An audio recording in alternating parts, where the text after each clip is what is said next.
When you think about it, these past few years have actually been pretty great for new manga, and with hits like Dandadan, Kagurabachi, and Kaiju number 8 gaining widespread mainstream notoriety, it begs the question, who's next? Which up-and-coming manga will capture an audience and take the world by storm? Now, I don't have the answer to that question, but I do know what manga definitely deserves it, that being Hatesaka's latest work, GALAXIAS. GALAXIAS started its run on July 17th of this year, 2024, has less than 20 chapters at the time that I'm recording this, and is currently one of the most slept on manga out right now. The story follows Gio, who yearns for adventure and escape from the boonies, where she's lived basically all her life due to her quote-unquote father's overprotective nature. But when she meets the blockheaded, amnesia-riddled Narade, her life is almost instantly flipped on its head. With courage and curiosity and a somewhat common goal, these two team up and set out on an epic and hilarious adventure. And when I say hilarious, I do mean hilarious. One of the biggest strengths of this series is the comedy. What feels like a necessary, integral part of being a shonen is having some solid slapstick to break up all that lore and action. And while in GALAXIAS not every joke lands a belly laugh, for the most part the bits are genuinely very funny. So much so that from memory, I think there was only one joke that was told that made me roll my eyes. The rest, good. Especially the ones that were brought about by the MC's amnesia. More often than not, when a main character is given the amnesia trope, it's done so boringly. It makes the protagonist as interesting as a block of wood. But here, the trope is used for the benefit of Narade's comedicness. In a way, thanks to that, he acts very similar to both Natsu from Fairy Tail and Luffy from One Piece. Both MCs from their respective series are wildly incompetent at times, and it leads to tons of hilarity. Narade is very similar, although I'd argue he might actually edge out those two as being a bit more funny. Or at least I find him to be that way. Bearing in mind though that I haven't even come close to catching up on One Piece, but for right now my point still stands. He is a ridiculously funny protagonist, and he's also cool as shit. Because, similar to the other two, when it's time to fight, this dude gets one of the biggest smiles on his face I've ever seen. He loves it. And I mean, the guy has even said at the start of a battle that, and I quote, "I'm fired up now," which is like the signature tagline of one Fire Dragon Slayer. But another reason he is so cool is because of the power system at play in GALAXIAS. The main heavy hitters in this story so far are Dragonfolk. Not much is known about them as far as how they came to be, but what we do know is that they are people who are born with a tail that gives them special powers, obtained thanks to energy channels called dragon veins, and these special powers can range from super strength to matter manipulation to shape-shifting and illusions, etc. Narade's power is currently unknown though. I mean, he does have super strength, but it's stated that there's apparently more to it than just that. His adventuring buddy and co-MC was actually the one who brought this up in the first place though, and she's someone I haven't talked about nearly enough, so let me fix that. Gio fits into the archetype of character that I would usually find pretty annoying in a story like this. However, just like the amnesia trope, the mangaka here actually puts his own spin on it. All the annoying bits that would usually be present for a character like her are turned way down. He actually lets Gio,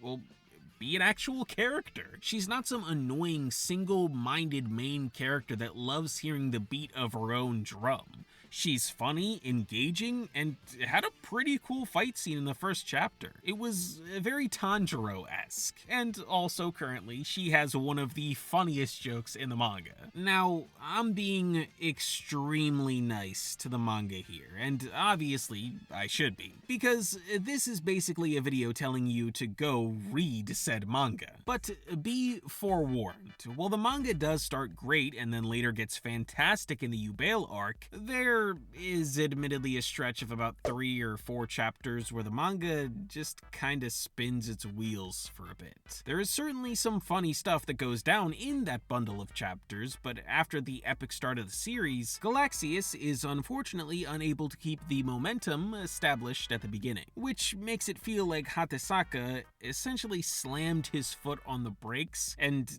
now we're trying to solve a problem between delivery drivers and train workers. And then they bring in the grandma dragon, and I was like, oh my gosh, please no, where is this headed? What are we doing? But thankfully, once all that stuff is done and over with, we move on to the previously mentioned Yubela arc, and this is where the series picks up that momentum again and starts to find its stride. It introduces some darker elements and some fantastic action.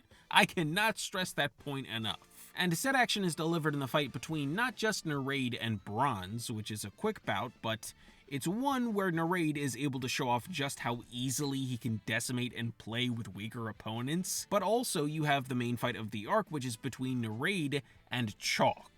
And this is the fight that decides if the action in this manga is for you or if it's not. And if you read it and you decide that the action in this manga just isn't for you, I have to ask, how? Because, I mean, one thing I haven't even highlighted yet about GALAXIAS is just how incredible the art is, which I will do now. It is incredible! The manga has a very distinct art style, and Hatesaka knows exactly when and where to increase that detail and ramp up the complexity, while simultaneously still keeping the battle very easy to follow. Basically, he knows when and where to really show it off when it counts the most. Now, to dive into this main battle a little bit about Narade versus Chalk and how it goes, it's pretty much your standard first big bad fight for a shonen.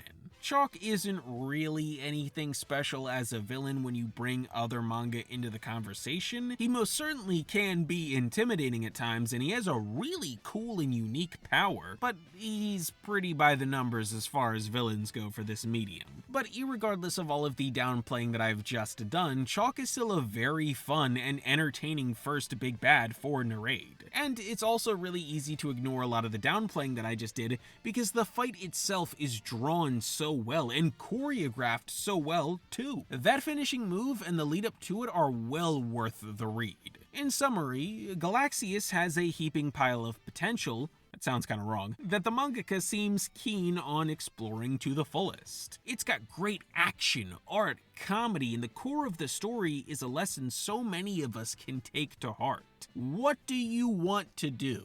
In a world where far too many a time, passion and purpose can be snuffed out by comfort, the mundane, and fear, GALAXIAS again asks, what do you want to do? Narade and Geo have found out their purposes and are living it out in an adventure that's almost certainly going to be a blast, and I can't wait to see what happens next. Especially now that Zachman has joined them, who's a character that I haven't even mentioned at all in this entire recommendation. He's certainly not the type of character that you would expect to join a typical shonen adventure story, which is why GALAXIAS is kinda anything but typical. But anyways, ladies and gentlemen, with all that said, I must now say thank you all very much for watching. I hope that you all enjoyed. If you did, make sure to like, comment, and subscribe with the notifications on, and I will see you all in the next one. Peace out, everybody!